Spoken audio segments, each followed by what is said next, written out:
Hola, soy Juan Rodríguez López, ingeniero técnico en informática, profesor de secundaria de la especialidad de informática, y podéis contactar conmigo mediante el email informática.juanrodriguez@gmail.com. Este es el vídeo 2 sobre los componentes físicos del ordenador. Continuamos con la alimentación y las ranuras de memoria. La energía se suministra a la placa a través de la fuente de alimentación. La placa posee unos conectores donde se inserta el cable de la fuente de alimentación. La fuente de alimentación se encarga de transformar la corriente alterna de la red en la corriente continua que necesitan los componentes de la placa base. Ranuras de memoria. Es el lugar donde se insertan los módulos de memoria RAM. El número de estas ranuras depende de la placa base. Conectores y ranuras de expansión. Están los conectores internos y los conectores externos. PCI. Intel desarrolla el estándar PCI, logrando incrementar el rendimiento de la arquitectura de bus de la época actual, que era ELISA.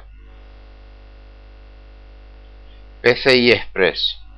Es una evolución del PCI y del AGP, acelerador gráfico de procesos, que tiene una tasa inicial de 2,5 GB por segundo, pudiendo llegar a los 16 GB por segundo. Las tarjetas o ranuras PCI se definen por el número de lanes, desde 1 hasta 16. AGP, puerto acelerado de gráficos. Está basado en el bus PCI. Comunica la tarjeta gráfica con el procesador directamente. IDE, interfaz que se encarga de comunicar los discos duros y otros componentes con el chipset principal. Para conectar las unidades IDE a la interfaz se utiliza una cinta plana que actúa como un bus de datos. SATA. Esta interfaz ha sido diseñada para sobrepasar los límites de la interfaz IDE. Podemos obtener con ella unas mayores velocidades. Se trata de un cable mucho más delgado que las cintas, lo que proporciona que el calor se disipe mejor dentro de la torre. FDD-FDC. Conector utilizado para las disqueteras. Utilizan una cinta como las IDE, pero mucho más estrecha, de 34 hilos.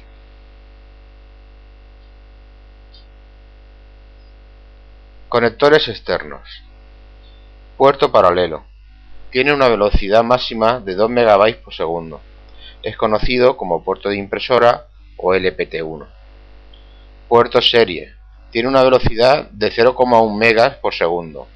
Es utilizado por módem y ratones antiguos. Puerto USB. Es el puerto serie universal. Es un estándar de conexión de dispositivos externos al ordenador.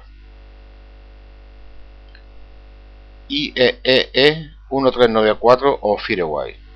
Es un bus de conexión de periféricos de gran velocidad, hasta 400 MB por segundo. Se utiliza para la conexión de cámaras digitales o de dispositivos que necesitan mucha velocidad de entrada. Tipos de memoria RAM. Según el tipo de memoria RAM se pueden clasificar en DRAM, es una RAM dinámica, memoria de gran capacidad de almacenamiento con necesidad de refresco periódico y que se refresca en cada ciclo de reloj. SRAM, RAM estática, memoria de menor capacidad, de mayor precio, pero mucho más rápida. No requiere refresco para conservar la información. SDRAM es una DRAM sincrónica. Es una memoria que incorpora la capacidad de las DRAM y la velocidad de las SRAM, con necesidad de refresco, pero a un intervalo mayor del ciclo. DDRAM, RAM de doble velocidad, memoria que se actualiza 2 veces por cada pulso de reloj. La agrupación de estos tipos de memoria en módulos o pastillas genera los siguientes tipos de módulos. Módulos SIM. Disponen de 72 contactos y los chips solo aparecen en una cara del módulo. Módulos DIMM. es de 168 contactos si montan chips SDRAM y de 184 contactos si montan chips SDRAM DDR. Módulos RIM. Se trata de módulos de 184 contactos con dos muescas en el módulo en la parte central. Y por último, las SO-DIMM, que son de 144 contactos y que se utilizan en ordenadores portátiles. Discos duros. Estructura física de un disco duro. Está compuesto por un eje central, una serie de discos, donde la superficie del disco tiene unas partículas imantadas, que es donde se graba la información. Posee una cabeza de lectura-escritura y un impulsor para poder mover esa cabeza de lectura-escritura. La estructura lógica en la superficie del disco se divide en una serie de anillos concéntricos denominadas pistas. Las pistas son divididas a su vez en tramos, llamados sectores. Otro concepto importante de la estructura lógica es el concepto de cilindro, que es usado para describir las pistas que tienen el mismo número pero en diferentes discos. Tipos de discos duros. Tenemos los tipos IDE, que poseen unos jumpers para poder configurarlos, los tipos SATA, que también poseen un configurador para configurar la velocidad si nuestra placa no admite la velocidad máxima del disco SATA, los discos sólidos SSD, que son discos muy utilizados actualmente para instalar en ellos el sistema operativo, lo que nos hace cargar el ordenador de forma muy rápida. Dispositivos de almacenamiento secundario. En un primer momento se utilizaban los disquetes, que tenían una capacidad de 1,44 MB. Después utilizábamos los CD-ROM de 700, 800 y hasta 900 MB. Ese CD-ROM se convirtió después en un DVD-ROM que almacenaba 4,7 GB, si era doble hasta 8 GB y si era de doble cara hasta 16 GB. Aparecieron después los pendrive, que son una memoria flash donde se almacena información y existen de múltiples tamaños, desde los más pequeñitos de 512 megas hasta los de 64 gigas. Las unidades magneto-ópticas se utilizaron para poder hacer descargas de seguridad de aplicaciones o de datos de una empresa, por ejemplo, y tenían una gran capacidad, hasta 1,3 GB. Aparecieron después las memorias flash, que se utilizaron en las cámaras digitales y actualmente también en los dispositivos móviles. Los discos duros portátiles conectados mediante USB nos proporcionan mayor almacenamiento de la información en nuestro ordenador. Y por último, las cintas magnéticas, que tienen una gran capacidad de almacenamiento, ya que pueden almacenar hasta cientos de gigabytes. Se utilizan sobre todo en grandes ordenadores y de empresas que manejan muchísimos datos.